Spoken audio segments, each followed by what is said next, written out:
Good afternoon, everyone. Uh, Today is a little different. It's not like any other day where we come, we meet, and we discuss the important newspaper articles. Reason is obvious. Today is uh, like yesterday we got the news of demise of our beloved Zubinda. It's a huge loss. It's a huge loss for not just for Assamese society, but also for the musical industry of this country. He was not just a singer; like he was a youth heartthrob. He excelled in almost every aspect, be it uh, be it social service, be it giving voices to the voiceless people, taking a stand on things which he thought was not right, giving raising the issues which were of importance of that time and zone. So he did a lot beyond his music and beyond his singing. So all of us need to be together to be able to process this grief. In my opinion, this is my personal opinion. You can disagree with it. The For someone like me, the better way of showing respect is being disciplined, and will have to keep that grief aside. I will have to carry it with us and continue what is important, what is needed to be done. Uh, so, in this background, we will proceed and discuss the important newspaper articles of the day. Uh, इतना इंतजाज़म जैसे हर रोज़ होता है उतना तो मेरा भी नहीं है. uh, वो एक्साइटमेंट कि आज कुछ नया डिस्कस करेंगे उतना मेरा भी नहीं है. But we'll have to do it. That's the way world has ever existed. So uh, let's quickly go ahead and quickly discuss the 4-5 important articles of the day. We have categorically not kept the article of Zubinda क्योंकि उनको उनके contribution को, उनके commitment को, उनके जाने से जो लॉस हुआ है उसको एक आर्टिकल में या एक न्यूज़ में या एक वीडियो में बताने की कोशिश करना या इस में इंक्लूड करने की कोशिश करना, ये उनके क्रेडिबिलिटी, उनके क्रेडेंशियल्स के साथ इनजस्टिस होगा. That is why the demise of beloved Zubinda, that news we have not kept it here, क्योंकि वो एक तरीके का डिसरिस्पेक्ट हो जाता उसके उनके बारे में 2-4 मिनट में बात करना. Hence we have not kept it here. Otherwise we have created few videos showing our respect and his contribution. I hope you people also take a note of that and you watch it. Chalo, let's get started. Today we will be discussing 4 to 5 important articles. One of them is related to climate change and how health policies or health governance policies of Indian government is contributing to the climate change mechanism. Then we would see Indus Water Treaty जिसके आज 65 years complete हो गए, जो 1960 में sign हुआ था. How has it functioned, उसके बारे में एक थोड़ा सा डिस्कशन कर लेंगे. फिर सऊदी अरेबिया और पाकिस्तान के बीच में एक म्यूचुअल डिफेंस एग्रीमेंट हुआ है, स्ट्रैटेजिक डिफेंस वाला, उसके बारे में थोड़ा डिस्कशन कर लेंगे. Then will see one article about blue economy related to ocean and marine resources, and one final news that is a small, that implication is huge, but from our perspective news in itself is of utmost importance. Chhattisgarh state में there's a district Surajpur which has declared 75 panchayats as child marriage free. Excuse me.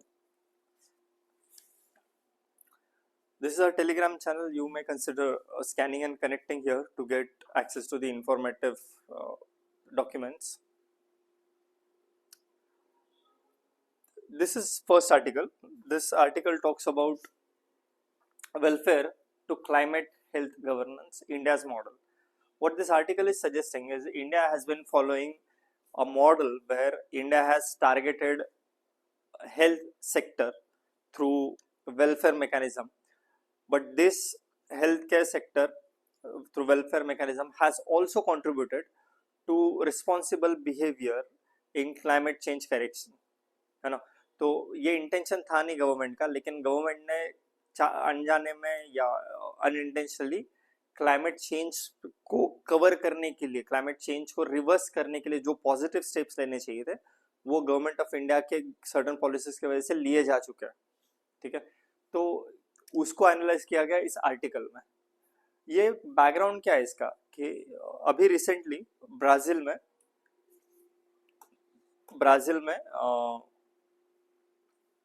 एक conference हुआ. That conference was global conference on climate and health. ये जुलाई month में हुआ था, जुलाई 29 to 31, 3 दिन का conference था, global conference on climate and health.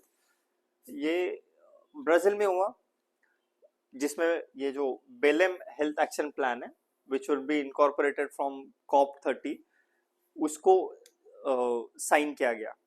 इस पर्टिकुलर कॉन्फ्रेंस में इंडिया ऑफिशियली प्रेजेंट नहीं था, लेकिन जो थीम था कॉन्फ्रेंस का वो एक्चुअली इंडिया ऑलरेडी इंप्लीमेंट कर रहा है ना. इस जो करंट इंडिया का वेलफेयर प्रोग्राम्स है उसमें कुछ कुछ की इनसाइट्स हमें दिखाई देता है. जब ये डिजाइन किए गए थे insights, so they were not designed as a climate policies. These were largely the health policies, but eventually ended up contributing as a positive climate change policies.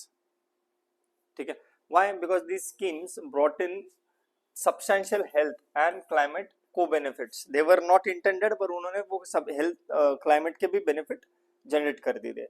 कुछ examples देख लेते हैं ऐसे कौन से policies थे. फर्स्ट इज पोषण शक्ति निर्माण, PM पोषण, जिसमें स्कूल के जो लगभग 11 लाख स्कूल्स में 11 करोड़ चिल्ड्रंस को प्रोवाइड किया जाता है, न्यूट्रिशन प्रोवाइड होता है ना. लगभग 11 करोड़ स्टूडेंट्स को न्यूट्रिशन प्रोवाइड होता है PM पोषण से, है ना. इसमें क्या है कि health, education, agriculture and food procurement, इन सबको कनेक्ट करती है ये policy. This policy also promotes the millets and traditional grains, ensuring climate resilient diet. So इसका पर्पस न्यूट्रिशन को सिक्योर करना था, बट चाइल्ड के न्यूट्रिशन को, एजुकेशन को सिक्योर करना था, but it also contributed in responsible behaviour towards the climate change. Second is Swachh Bharat अभियान. Swachh Bharat Abhiyan, like all of you know, it was regarding the sanitation, hygiene, public health, dignity and environmental sustainability की था, है ना. For example, जो cultural anchoring था, community mobilisation through cultural anchoring, Mahatma Gandhi vision था, उसको इन्होंने इम्प्लीमेंट किया. या फिर जो MG NREGA, Mahatma Gandhi national employment rural employment guarantee act जो है, उसने रूरल लाइवलीहुड को भी बेटरमेंट दिया है. एंड ऑल्सो जो काम करते हैं उसमें क्लाइमेट रेजिलिएंट सिस्टम बनाने में भी इन्होंने कंट्रीब्यूट किया है. फोर्थ इज प्रधानमंत्री उज्ज्वला योजना. दिस प्रधानमंत्री उज्ज्वला योजना क्या थी, जिसमें gas cylinder, gas connection provide किया गया था हाउस होल्ड लेडीज को. इससे क्या हुआ, इससे जो प्रीवियसली रूरल सेक्टर में जो विमेन थी वो लकड़ी जला के, कोयले के हेल्प से खाना बनाती थी, but by shifting to the cleaner fuel of cylinder और गैस सिलेंडर, उनका एनवायरमेंटल पोल्यूशन का कंट्रीब्यूशन बहुत कम हो गया है ना। सो ये air pollution and respiratory illness जो विमेन फेस करते थे उसको इसने रिड्यूस कर दिया पीएम उज्ज्वला योजना ने। It has promoted clean energy and carbon emission reduction.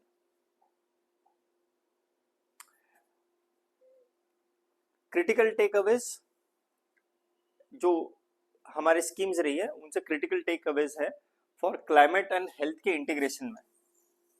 In schemes ने हेल्थ को क्लाइमेट को इंटीग्रेट किया। जैसे कि ये क्रिटिकल टेक अवेज क्या है कि पॉलिटिकल लीडरशिप, अगर स्ट्रॉन्ग पॉलिटिकल लीडरशिप हो तो वो इंटर मिनिस्ट्रियल कोऑपरेशन को इंश्योर कर देता है।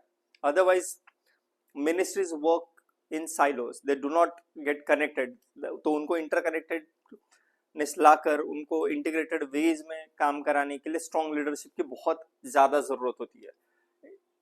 एग्जाम्पल जो पीएम उज्ज्वला योजना है या स्वच्छ भारत योजना है, इसमें पीएम सर डायरेक्टली इन्वॉल्व है, so it makes inter ministerial cooperation possible. Second takeaway is community engagement, है ना। अगर जो रिफॉर्म्स है अगर वो कल्चरल वैल्यूज या ग्रास रूट इंस्टीट्यूशंस को इंक्लूड कर कर रिफॉर्म्स लाए जा रहे हैं, सो दे वो ज्यादा इफेक्टिवली काम करता है। Then synergy between different institutions. नया इंस्टीट्यूशन बनाने से बेटर है कि जो एग्जिस्टिंग इंस्टीट्यूशंस है उसी में क्लाइमेट रिस्पॉन्सिबल या क्लाइमेट गोल्स को एम्बेडेड कर दिया जाए। इस सब में कुछ चैलेंजेस हैं। What are those challenges? First is administrative silos. सब आइसोलेशन में वर्टिकल साइलोज में काम करते हैं। ये इंटीग्रेशन बहुत डिफिकल्ट है। इंटरसेक्टरल और inter ministerial policy coordination.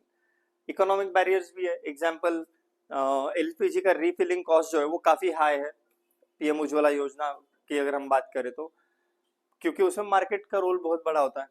Then social और कल्चरल बैरियर्स भी, जिसके बारे में हम लोगों ने कल के सीएनए में भी डिस्कस किया था। And then there are equity concerns. Why? Because जो स्ट्रक्चरल इनइक्विटीज है उनको क्लाइमेट एक्शन को एड्रेस करना इज अ नेसेसिटी। हम मतलब जो आउटकम है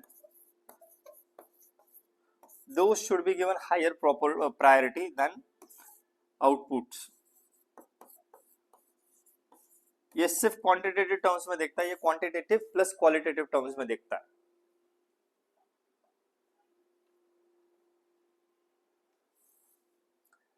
जो प्रपोज्ड फ्रेमवर्क है क्लाइमेट हेल्थ गवर्नेंस का, उसमें 3 क्रिटिकल एलिमेंट्स है। First is strategic prioritisation by the leadership को प्रायोरिटी देनी पड़ेगी इन क्लाइमेट हेल्थ गवर्नेंस को। Then across the ministries there has to be procedural integration, and then there has to be implementation has to be participatory in nature। those जो health worker है ना, they should be treated as a climate advocates। जैसे court में advocates, law advocates होता है, वैसे health workers को climate advocate की तरह ट्रीट करना जरूरी होगा। Please try and solve this MCQ. Which of the following welfare schemes in India directly illustrate health and climate co-benefits?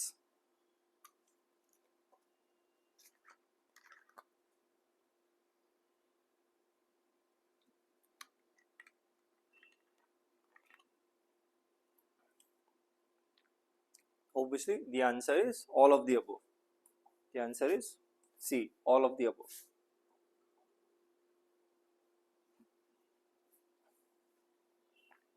Next article is about Indus Water Treaty at 65। 1960 में Indus water treaty sign हुआ था between India and Pakistan.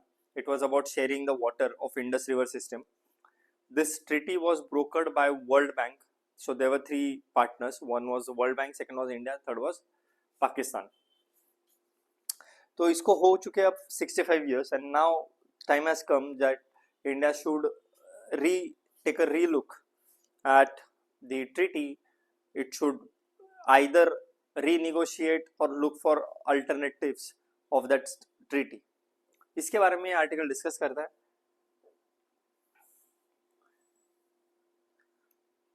Nineteen 1960 में sign हुआ था, brokered by the world bank.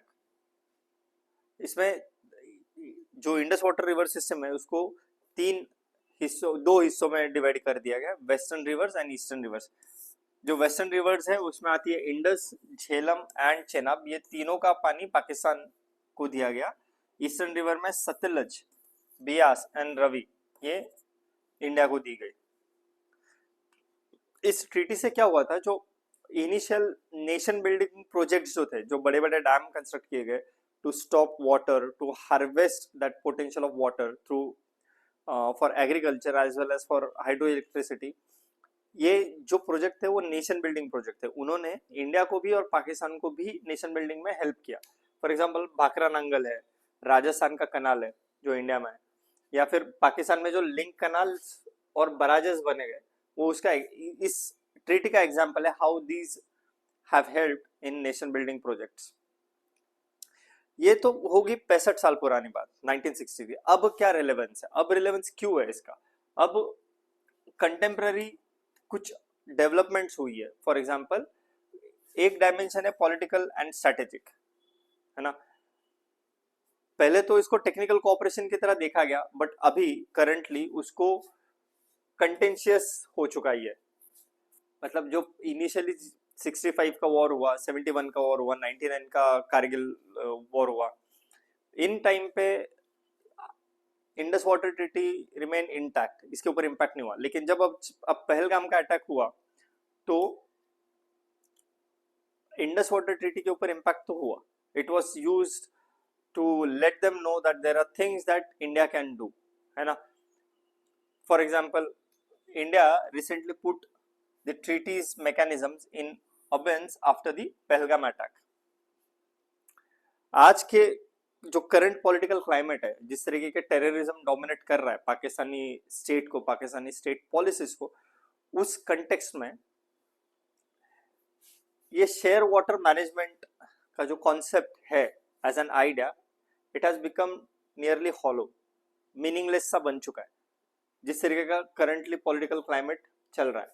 अब आप अगले news में देखोगे कि पाकिस्तान ने सऊदी अरेबिया के साथ जो ट्रीटी साइन कर लिया, जिसमें war or aggression against one country would be considered as war or aggression against both the countries, mutually एक दूसरे के सपोर्ट में, एक दूसरे के साथ युद्ध में वो शामिल होने वाले हैं, सऊदी अरेबिया और पाकिस्तान। ऐसे चेंजिंग पॉलिटिकल सिचुएशन में इंडस वाटर ट्रीटी या कोई भी वाटर शेयरिंग अग्रीमेंट का पोटेंशियल थोड़ा हॉलो लगने लगता है।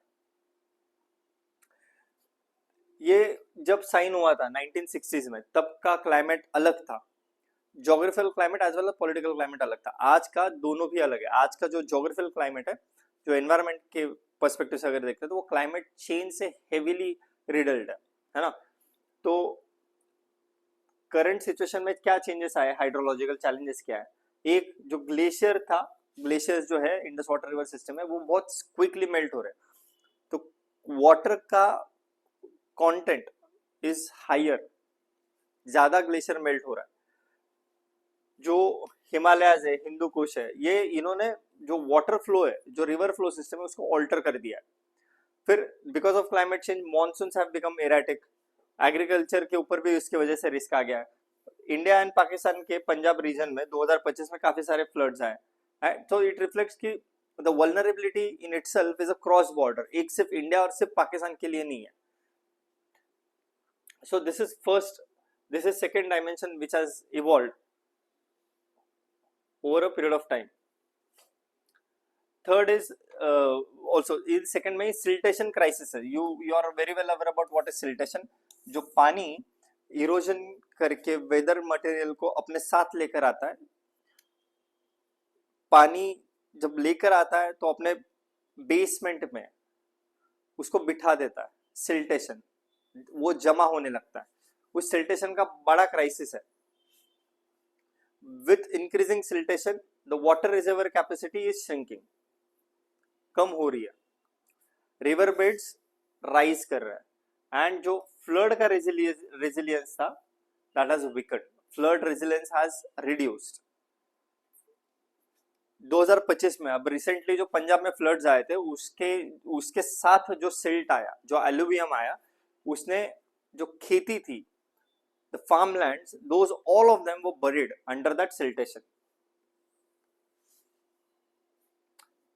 This situation is warranting the national silt management strategy. Why? So that we can treat silt as a resource for soil enrichment, for construction purposes, for as a alluvium or for land reclamation. Third aspect is current context में जो Indus water treaty है उसके limitations क्या है?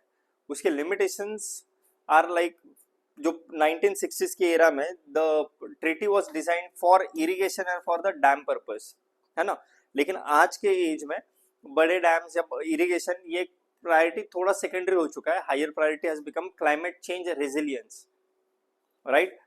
Siltation को manage करना, ecosystem के sustainability को देखना, जो इतने बड़े डिजास्टर आ जाते हैं उनके अगेंस्ट रेजिलियंस को बिल्ड करना, ये सारे प्रायोरिटी में आ चुका है. ये चेंज्ड प्रायोरिटी में इंडस वाटर ट्रीटी जो पुराना डॉक्यूमेंट है that remains silent. What is a way forward?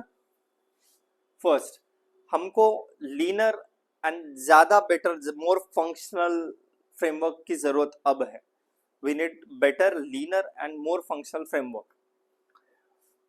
फिर हम लोग वाटर शेयरिंग करते हैं, लेकिन वाटर शेयरिंग से ज्यादा इंपॉर्टेंट है डेटा शेयरिंग. हाइड्रोलॉजिकल डेटा जो है कि कब कहाँ पे कितना पानी है, कितना क्यूसेक वाटर है, कहाँ पे कितना एक्सपेक्टेड है रिलीज का, किस इस साल का पोटेंशियल क्या है, etcetera. Over a period of time you need that data. That sharing of that hydrological data is actually more important then sharing of water itself, है ना.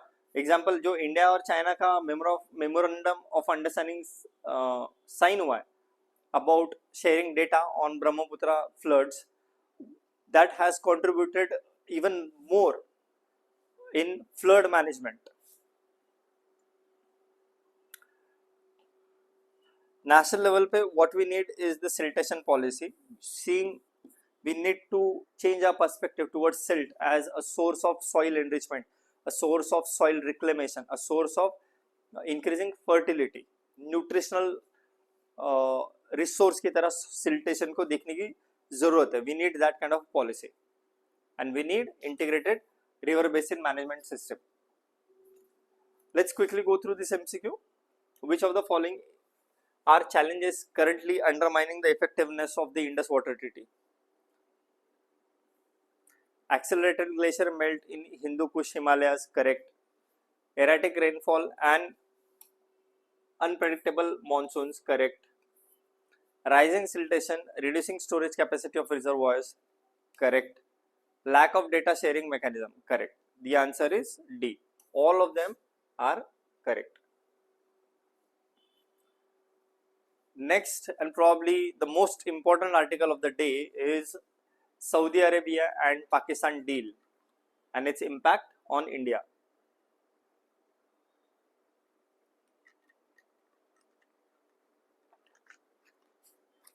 Yesterday, Pakistan Prime Minister and Army General were visiting Saudi Arabia and they signed strategic mutual defense agreement between those two countries. What does it imply? It implies that any attack or any aggression against any country would be seen as attack on both the countries. तो एक के ऊपर attack किया तो दूसरा भी ये presume करेगा कि हमारे खिलाफ भी ये अटैक है and they will fight together. ठीक है, ये इसका मीनिंग है. इसका इंडिया के ऊपर क्या इंप्लीकेशन हो सकता है, बैकग्राउंड क्या है, why is it doing it, why Saudi Arabia is doing it. उन दोनों के पेक्युलर नीड्स है ये सब करने के पीछे. वो पेक्युलर नीड्स क्या है उसको हम अभी अंडरस्टैंड करने की कोशिश करें. This article talks about those peculiar needs. Okay, agreement clause क्या है? Any aggression against the either country shall be considered as an aggression against both, है ना. ये इंस्पायर्ड है from the clause of NATO. इसके पीछे का मोटिवेशन क्या है? स्ट्रेटेजिक म्यूचुअल डिफेंस एग्रीमेंट के पीछे का मोटिवेशन, सऊदी अरेबिया के मोटिवेशन कुछ और है, पाकिस्तान के मोटिवेशन कुछ और है, दोनों के रीजंस कुछ और है. इस डिफेंस एग्रीमेंट को साइन करने के। एक सऊदी अरेबिया का डिजायर ये है कि it wants to reduce conflicts in the Middle East. How Pakistan is helpful? एक, पाकिस्तान का military number, the number of soldiers in Pakistani army are way higher than any other army of the Middle East. So recently जो Qatar में Qatar ने जो Israel ने जो attack किया था to eliminate the leadership of Hamas, it was seen as the attack on the Arab identity. तो ऐसे सिचुएशन में टू मेक अ वेट और अरेंज अ counter wait against Israel, Saudi Arabia के लिए पाकिस्तान की जरूरत थी। मतलब मैंने जब ये समझने की कोशिश तो मुझे हंसी आ गई कि इजराइल के अगेंस्ट आप पाकिस्तान को खड़ा कर रहे हो, बट चलो ठीक है, अपनी अपनी मर्जी है। So it is a response to the Israel aggressive posture जो इन्होंने दोहा में एयर स्ट्राइक किया, and then they need for deterrence while balancing ties with India and USA. Pakistan की रिक्वायरमेंट क्या है? Why Pakistan is getting involve in to this? एक, पाकिस्तान खुद economically weak है, राइट? कटोरा लेके घूमने निकल जाता है, कभी IMF, कभी यहाँ कभी वहां, तो उनकी इकोनॉमिकली वो वीक है। लेकिन पाकिस्तान शो कर सकता है कि भले वो इकोनॉमिकली वीक हो, military wise they are still powerful. ऐसे वो उनको प्रोजेक्ट करने का यहाँ पे मौका मिल जाता है ना? सऊदी को सिक्योरिटी प्रोवाइड करना जो नीड्स है उसकी, it to leverage economic and diplomatic support. vis-a-vis India, it can create a posture of deterrence using Saudi Arabia. आज भी अराउंड 1500 से 2000 पाकिस्तानी सोल्जर सऊदी अरेबिया में ऑलरेडी स्टेशन है ना? सो उसको भी वो लेवरेज करेगा, एंड जो it seeks to project strength, Pakistan seeks to project strength at a time of economic weakness and regional insecurity. India का फैक्टर क्या है? एक, इंडिया और सऊदी अरेबिया के टाइज बहुत इंपॉर्टेंट है ना? दे आर स्टार्टिंग पॉइंट पे, लेकिन वो ग्रो कर रहे हैं।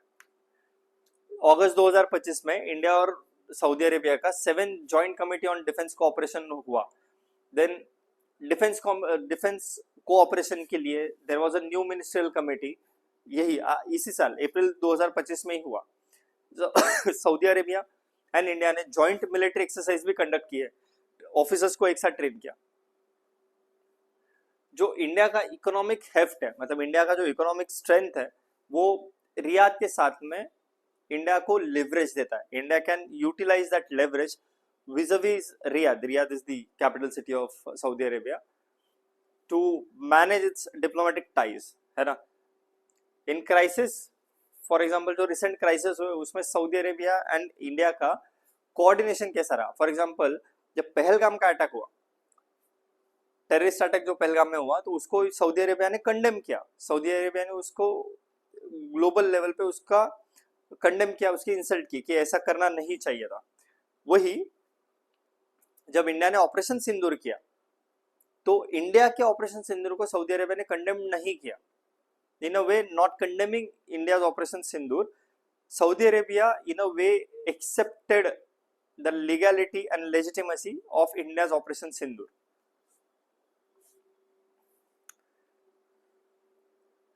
जो अरब कंट्रीज ने न्यूट्रलिटी दिखाई है, जो इन्वेस्टमेंट दिखाई है, जो in Kashmir project, that have actually benefited the India. So India का इकोनॉमिक माइट बड़ा रोल प्ले करेगा। अब मैं आपको अगर एग्जांपल ही दूं, तो इंडिया का सऊदी अरेबिया के साथ जो ट्रेड रिलेशन है, that is around 70 to 80 billion dollars, है ना? अगर आप सेक्टर्स को डिवाइड करते हो, तो 40-50 बिलियन डॉलर से लेकर 70-80 बिलियन डॉलर्स तक इंडिया का सऊदी अरेबिया के साथ में ट्रेड है। वही पाकिस्तान का सऊदी अरेबिया के साथ वाला जो ट्रेड है वो 2-3 बिलियन डॉलर्स का, तो कोई कंपैरिजन ही नहीं है ना? तो सऊदी अरेबिया को पता है कि कहाँ कितना इन्वेस्ट करना है, कहाँ किनका कितना लेवरेज लेना है। ये जो SMD है, strategic mutual defence agreement between Saudi Arabia and Pakistan, it is largely focused toward security of Middle East countries. It is less about South Asia, about India, Pakistan. It is more about Middle East. जो पाकिस्तान का nuclear deterrence है, पाकिस्तान के पास nuclear bomb है तो बीच बीच में उछलता रहता है, तो पाकिस्तान का जो मिलिट्री या न्यूक्लियर डिटरेंस है, it is still a Pakistani deterrent, it is not presumed as Islamic bomb. और सारा जो इस्लामिक वर्ल्ड है, जो अरब वर्ल्ड है, that does not see Pakistani nuclear bomb as Islamic bomb available for everyone, ऐसा नहीं देखता है. ये strategic and economic reasons के वजह से Saudi Arabia actually values India. So overall what the article is trying to convey is Saudi Arabia and Pakistan का ये जो strategic mutual defense agreement है, that will not have much of a negative impact on India Pakistan conflict situation. But time will tell कि कितना ये Saudi Arabia Pakistan के help के लिए आ जाता है. Okay. Which of the following correctly describes the Pakistan-Saudi Arabia Strategic Mutual Defense Agreement of 2025? It declares that aggression against one will be treated as aggression against both. Statement 1 is correct. It was triggered primarily by Israel's airstrikes in Qatar. Okay. It legally commits Saudi Arabia to militarily support Pakistan in conflict with India. ये actually इसको थोड़ा सा ये dicey है, इसके बारे में article में क्लियरली लिखा नहीं गया, बट अदरवाइज अगर आप उसको इंटरप्रेट करोगे तो ये स्टेटमेंट भी करेक्ट होगा. And it represent the first ever security cooperation between Pakistan and Saudi Arabia. So first ever तो मुश्किल है, ये उन्होंने पहले भी कोऑपरेट किया हुआ है, तो answer should be A. Let's jump on to the final article of the discussion. There is one more, but that is important from the perspective of the news value.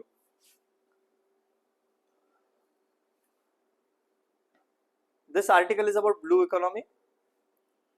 How blue economy is expected to contribute towards the Vikasit Bharat, the developed India by 2047. उसके बारे में ये article discuss करता है. क्या है ये? Context is के the role of blue economy in India's journey towards Vikasit Bharat by 2047. जो ब्लू इकोनॉमी है वो $100 बिलियन तक का कंट्रीब्यूट कर सकती है. It is seen as 100 billion growth engine by harnessing the sustainable use of ocean resources for economic, social and environmental gains. ये जो ब्लू इकोनॉमी है ना, वो क्या करता है? ये इंडिया का जो फ्रेमवर्क है या स्ट्रेटेजी है, that uses smart shipping to lessen the impact of impact on the environment, है ना. It is inclusive in nature and contributes to the lives of all. Renewable energy को harness करता है, actions against illegal fishing लेता है, then tackles marine litter and ocean pollution. जो plastic pollution है, marine समुद्र में जो भी आपको pollution मिलता है उसको tackle करेगा. कोस्टल इकोसिस्टम, कोस्टल कम्युनिटीज को ये प्रोटेक्ट करेगा. Creation of job and reduction of poverty and hunger है, and concerns marine life and oceans. It impacts everything in a positive manner. जो इंडिया का फ्रेमवर्क है about blue economy, the one which article tries to discuss. Blue economy is not only about ocean resources, है ना. ये what is it? The definition is entire system of ocean resources and man-made economic infrastructure in marine, maritime and onshore coastal zones with legal jurisdiction producing goods, services which are linked with economic growth, environmental sustainability and national security. Everything that concerns this can be considered as a part of blue economy. The concept of blue economy goes beyond just fisheries or ports, है ना. It includes marine biotechnology, it includes ecotourism, it includes renewable ocean energy along with deep sea exploration.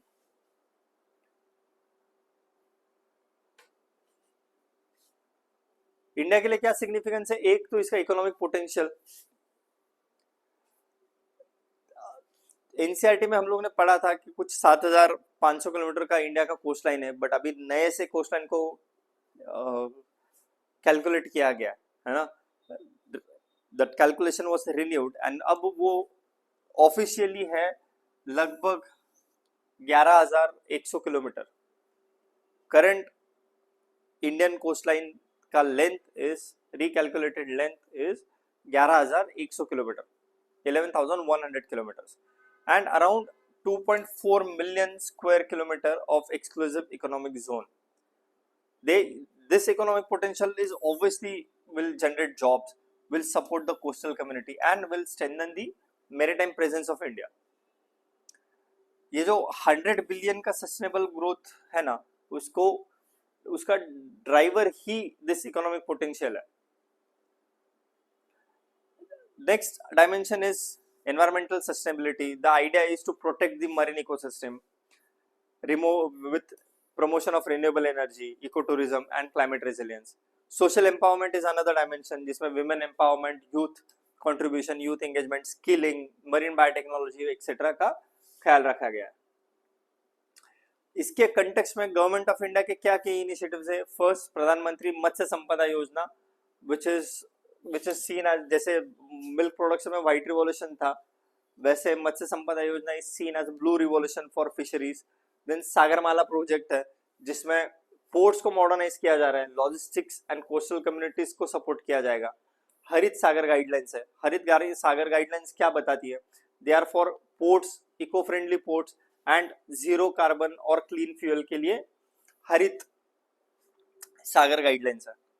फिर G20 जब हुआ था तब Chennai gave high level principles for sustainable blue economy. Then there is Sahayak portal. Sahayak portal is for ocean governance and transparency of data associated with marine resources. So there are multiple steps that government of India has taken to harness the potential of this blue economy. Global role of India क्या है? एक G20 में जो sustainable ocean governance था उसमें India का leadership रहा है, not just by preaching but also in practice, है ना। India has signed biodiversity beyond national jurisdiction agreement, जिसमें ग्लोबल मैरीटाइम प्रोटेक्शन का भी एक पार्ट है। India can promote marine special planning and zero carbon commitments. Like any other situation, even this situation has certain challenges, which includes like climate change, pollution, or illegal fishing, and it warrants the balance between economic growth and ecological sustainability. अगर marine resources आपको exploit करने हैं, उसको utilize करना है for the purpose of development, then you will have to balance it with the environmental or ecological sustainability. जो deep ocean का search operations है या डीप सी माइनिंग है या जो ओशन एनर्जी है, उसमें टेक्नोलॉजी में अभी भी गैप्स है। We will have to fill those gaps. एक quick MCQ, consider the following with respect to India's blue economy. It only includes activity related to fisheries and ports. Only is a strong word and this statement is incorrect. So 1 gone. The answer is B. 2 and 3 only. We don't even need to read the next 2 statement. This is final article and this is very quick one. Yes sir, social empowerment के perspective से important है कि छत्तीसगढ़ में जो Surajpur district है that has declared 75 villages, 75 village panchayat as child marriage free panchayat. सितंबर 17 को हुआ ये। It is linked with healthy women and empowered families campaign of the National Nutrition Month.